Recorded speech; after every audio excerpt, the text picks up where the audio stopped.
So you talked about dual fuel also. I really want you to stress upon is that how your plant is working 365 days a year. Earlier it was more kind of seasonal, right? Probably that is due to dual fuel policy, right? Please shed some light on it. Before sugar industries I mentioned, it used to run from November till February. And then maybe we have some molasses or we purchase some molasses from nearby factories. We stock during the season and we may extend it up to 60 days over and above February. That would be until April. So then we had to shut down the plants.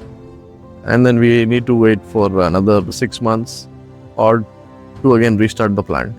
And during the 6 months, although there is no production activity, there are other financial activities in the sugar industry like selling sugar, or we have to book the laborers for harvesting.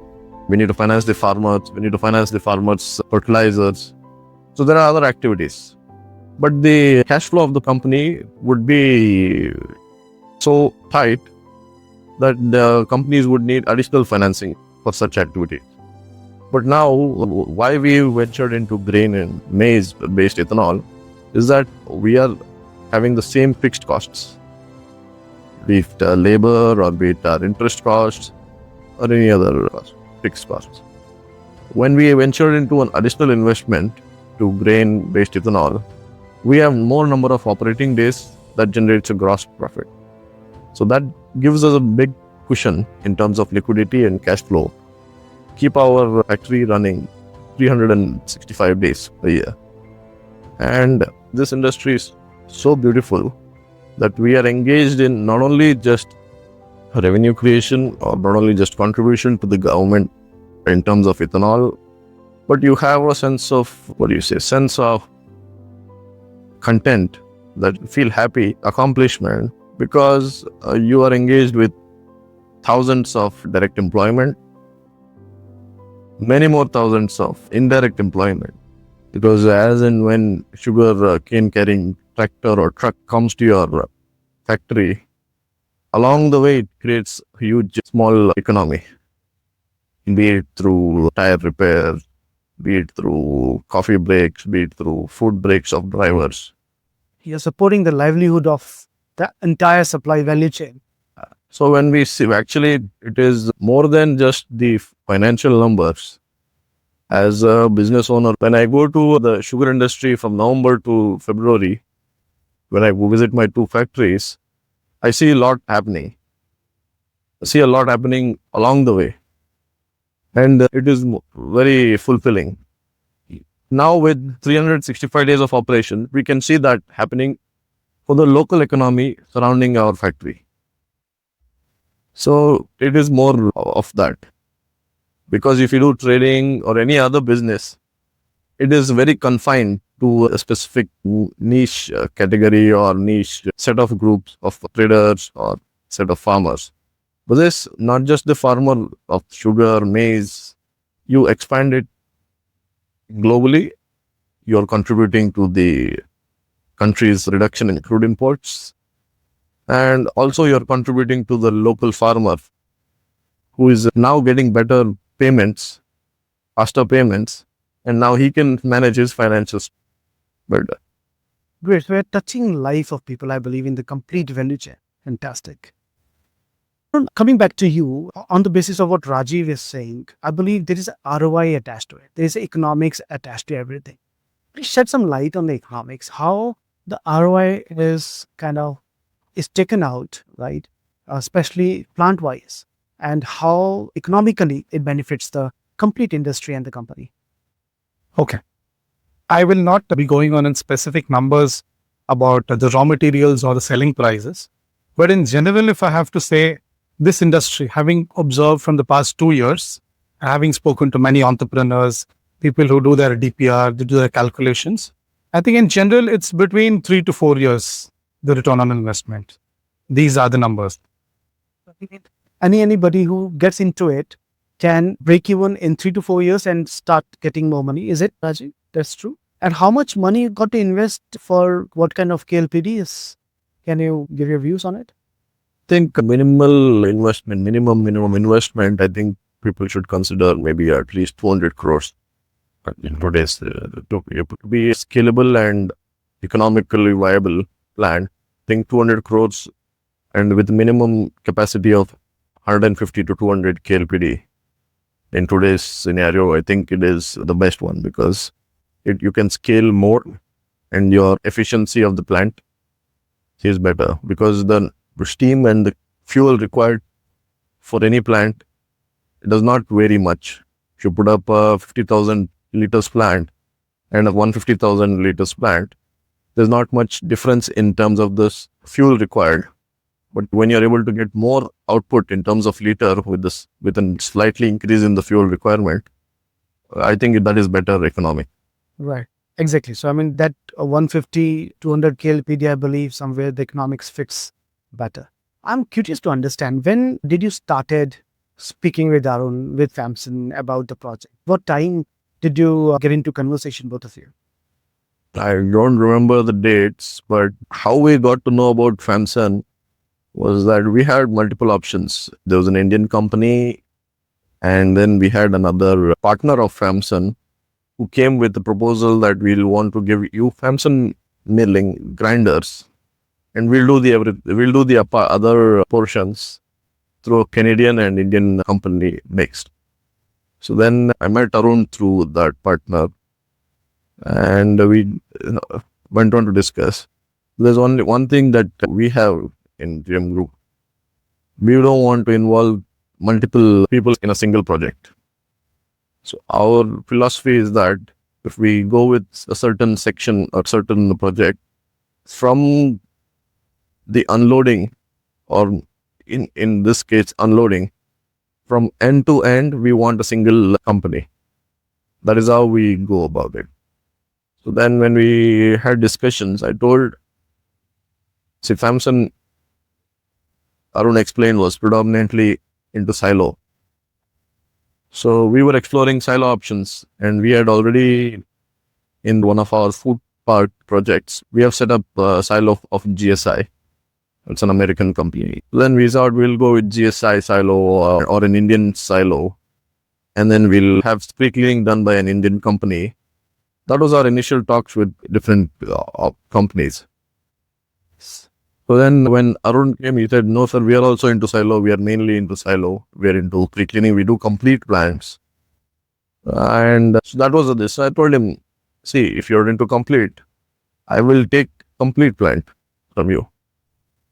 You discuss with your Chinese management and you give us a complete solution from unloading till grinding and floor handling.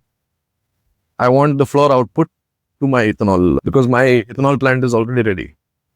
So we just need the floor output for me to just start with the add-on plant of grain ethanol. That was how our discussions went through.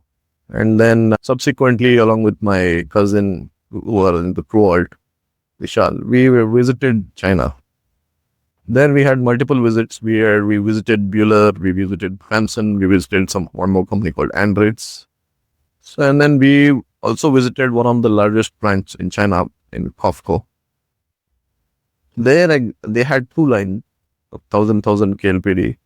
There we actually saw the machineries working. And then there we saw complete FAMSUN silo, FAMSUN grinding machines. They had both Bueller and FAMSUN. And the FAMSUN, we visited their manufacturing plant and everything. And then all things considered, it comes down to final numbers and the quality. Rajiv, when Arun talks about since USP, what USP did you see in FAMSUN while during this conversation, all the transaction and closing the deal? Where did you see that FAMSUN is better? And can you name two USPs of FAMSUN where you see that this is the company I want to go with?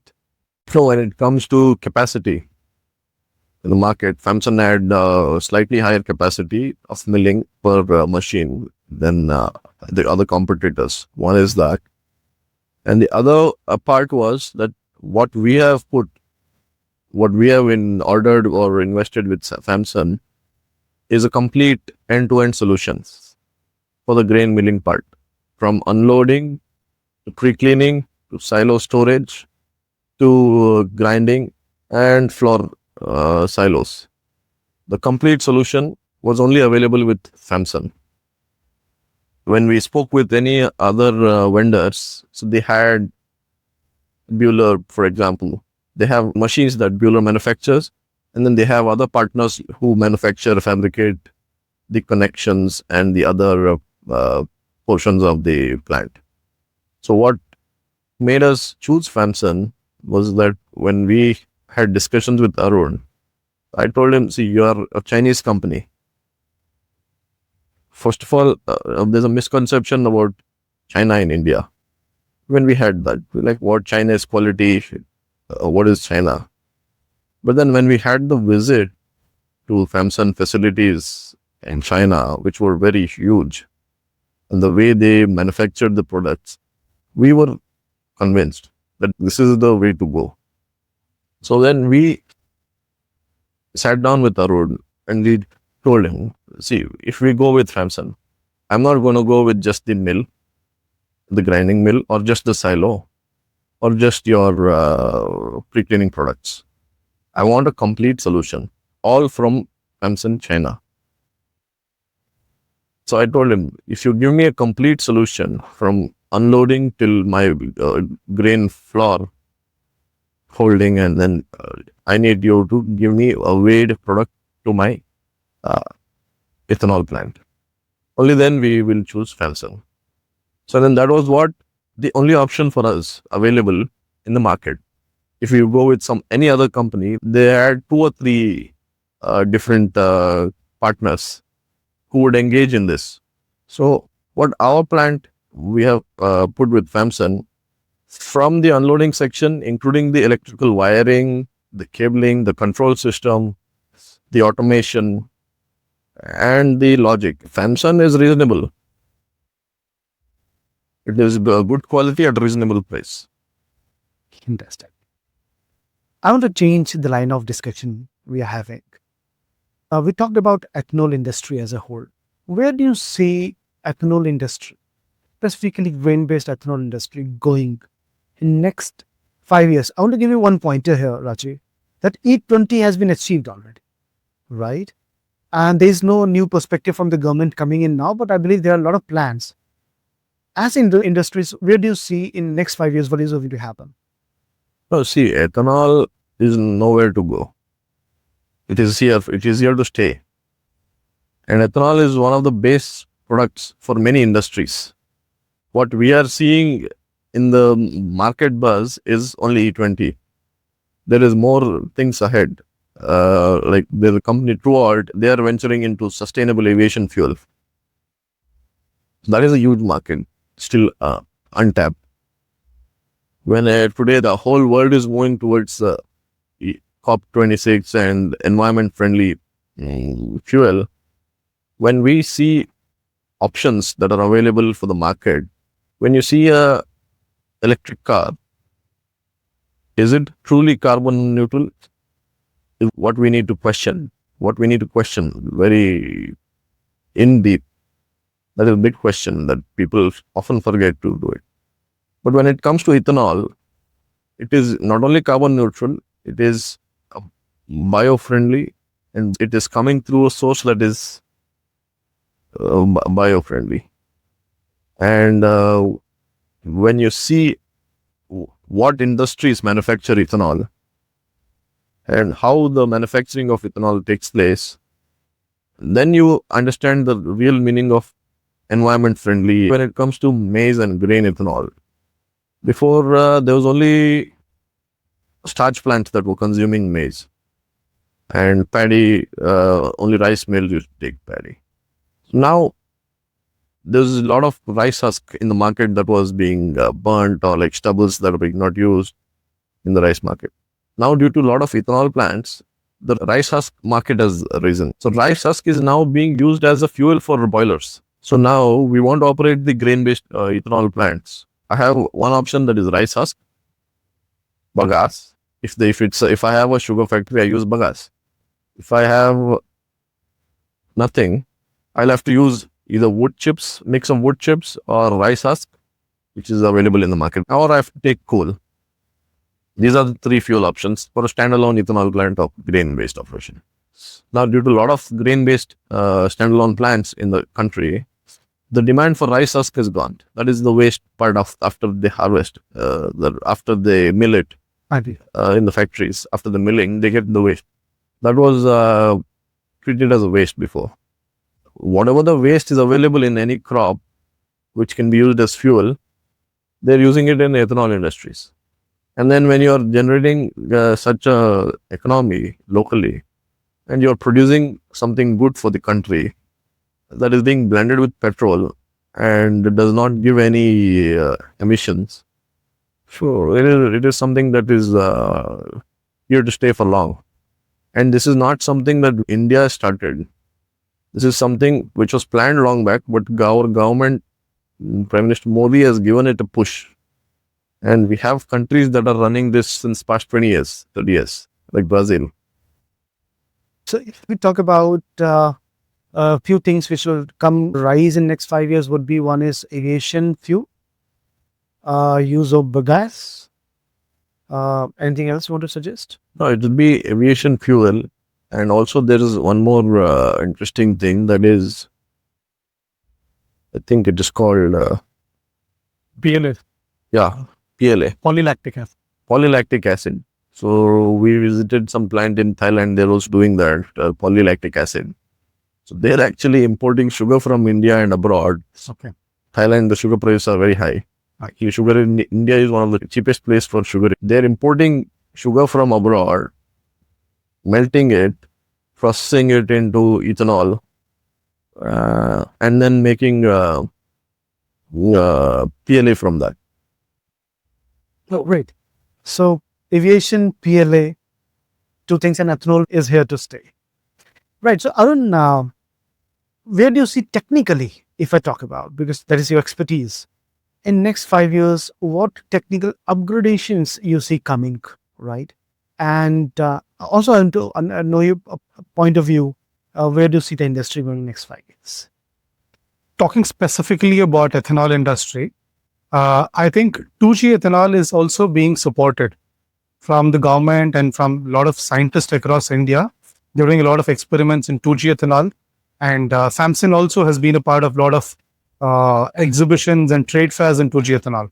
So 1G ethanol is being supported by 2G ethanol. So it's like, hand in glove, both work together. And this is improving, creating a lot of livelihoods across India. We've had instance of one big plant being commissioned, of ethanol being taken out from the bamboo. So this is another example. Technical upgradations, if you see, a lot of AI things are coming up and a lot of other things. So in the next 5 years, do you see that thing happening and probably more efficiency will increase like that? I think as the industry progresses, we are still in the beginning stage of the industry. As this progresses, people will start choosing equipment that are more efficient. Secondly, they would try to add in more automation where AI would come into picture. Probably they will have platforms where they can operate things sitting in their offices, and FAMSUN also offers such solutions to them.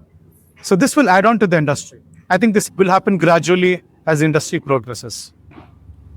Good machines plus ease of operation and then efficiency. So Rajiv, I think now we are at the end of our discussion. I want to ask you what plans GM Group has for next coming years. How your strategies is going to be, whether it's expansion or other strategies. Just run us through what is in your mind. We have plans to set up another plant in Karnataka. We've already acquired some land. And we're also looking at available options for us to expand in different states in the same industry. And we are closely watching the PLA and the sustainable aviation fuel market. So those are something that we want to explore in the future. We are also looking into other chemical products. So when I mention ethanol, it's not just these products. There are smaller plants, maybe not at large scale that we are doing like 5 lakh liters, 2 lakh, 3 lakh liters. But a smaller scale, maybe 50,000, 100,000 liters per day plant. That I think acetic acid, and there are more complex compounds that some sugar industries in Karnataka are already producing. Great, Rajiv. Before I ask you the last question, I want to come back to Arun. Arun, you're one of the first employees of FAMSUN, I believe, right? Where do you see FAMSUN in coming years? What is your strategy? What is your plan? What is the FAMSUN strategy in India? Okay. Going by the numbers, I think we've done very good in the past 4 to 5 years, thanks to all the policies from the government of India, especially FCI related. That was a big game changer for us around silos. And E20, it's again a big game changer in the ethanol industry. And it's even reaching down to the level of farmers now. They're getting benefited. So talking about numbers, we've had very good growth in the past 4 to 5 years. We've almost touching about 40 million USD turnover. And in terms of employee numbers, we've grown from about 2, 3 employees. Now we're about 25 plus employees. Then business unit wise, we just started off with animal feed industry. Now we are doing very well in about 3 different business units: silo, animal feed, ethanol, EC houses for poultry industry. So all the 3 aspects we are growing. Next 5 years, we plan to do ethanol on a large scale and add on more business unit. So this ethanol, we call it as a big agri division in FAMSUN. I'm really enjoying this conversation, but I believe everything you enjoy always comes to an end. So before I close, my final question to Rajiv, to you is: you have so much knowledge, awareness around you, your uncles, your father, your grandfather. Give us the mantra of the family. I think it is just my grandfather's vision and his hard work. That is what keeps everybody in the family and everybody who works in the company grounded. And we always strive to keep the name of my grandfather in a good position. So we only work for that. We don't mind if we lose money today or tomorrow. But whatever the policies or whatever the impact on the company should not impact the family name or my grandfather's name. So that is what we work towards. The generational knowledge you're carrying and taking it forward. Wonderful. I had a great time with both of you, and thank you, Rajiv. Thank you for giving us your time. Thank you, Arun. Thank you so much.